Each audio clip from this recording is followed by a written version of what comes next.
নমস্কার, সুদীপা রান্না করে আজকে ইলিশ মাছের ভাপা।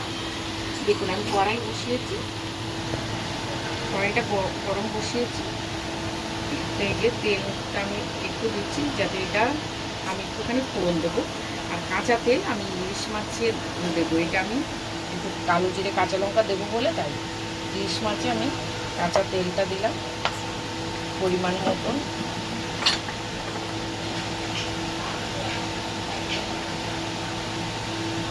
নুন 1 চামচ, ছোট চামচে আর একটু দিচ্ছি।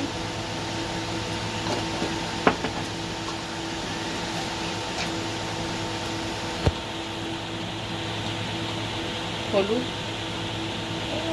গুঁড়ো, লঙ্কার গুঁড়ো দিলাম পুরো 1 চামচ দিলাম না, 1/2 চামচের একটু বেশি দিলাম। এবার এই সর্ষে বাটাটা আমি এতে দিয়ে দেবো।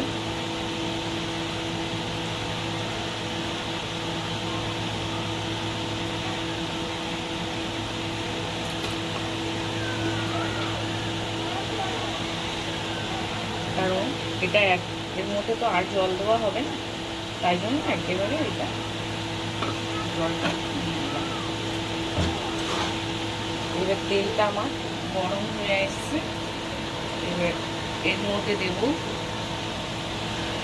একটু কালো জিরে ফোড়ন,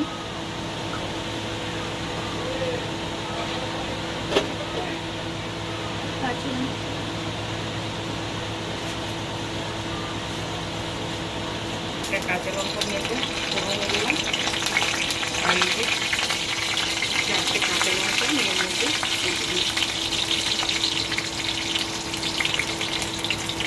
এর মধ্যে কেটে দিলাম 4টে কাঁচা লঙ্কা। এবার এটা আমি ভালো করে এর মধ্যে ছেড়ে দিই।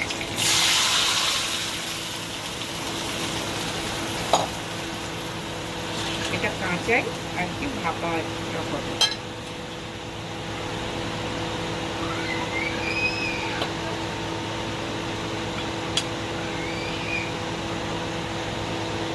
দেখুন এবার আমি এটাকে চাপা দিয়ে রেখে দেবো,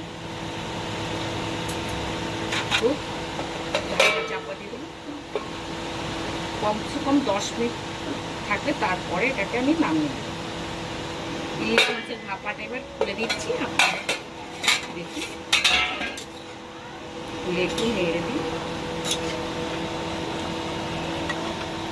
কারণ ইলিশ মাছ বলে এতে আমি ধনেপাতা দেবো না, গন্ধটাই থাকবে না।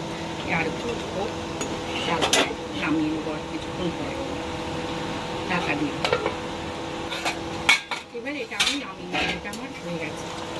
এবার আমি এতে একটু কাঁচা সর্ষের তেল আর কাঁচা লঙ্কাটা দিয়ে নামিয়ে এই সরি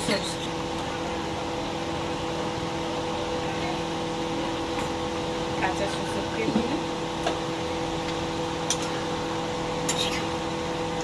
সরি একটু ভুল হয়ে গেছে, আপনারা কিছু মনে করবেন না। হাতের কাছে থাকলে ওরকম একটু ভুলভান্তি হয়েই যায়। যদি কিছু খারাপ হয়ে থাকে তাও আপনারা কমেন্ট করে অবশ্যই জানাবেন। আমার ঘরোয়া রান্না তো, ঘরোয়া পদ্ধতিতে হয়, হাতের কাছে তেল থাকলে ওরকম তো ভুলভ্রান্তি হয়েই যায়।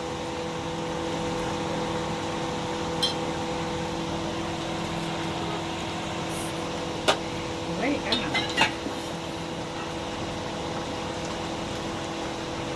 গ্যাসটা বন্ধ করে দিচ্ছি। এবার নামিয়ে এটা এবার নামিয়ে দিচ্ছি। দেখুন এটা কি সুন্দর হয়েছে। এবারে নামিয়ে অনেকেই টিফিনে ভাপা করে, টিফিনে ভাপা করলেও খুব ভালো লাগে, কিন্তু আমার বাড়ি একটুখানি না থাকলে পাতলা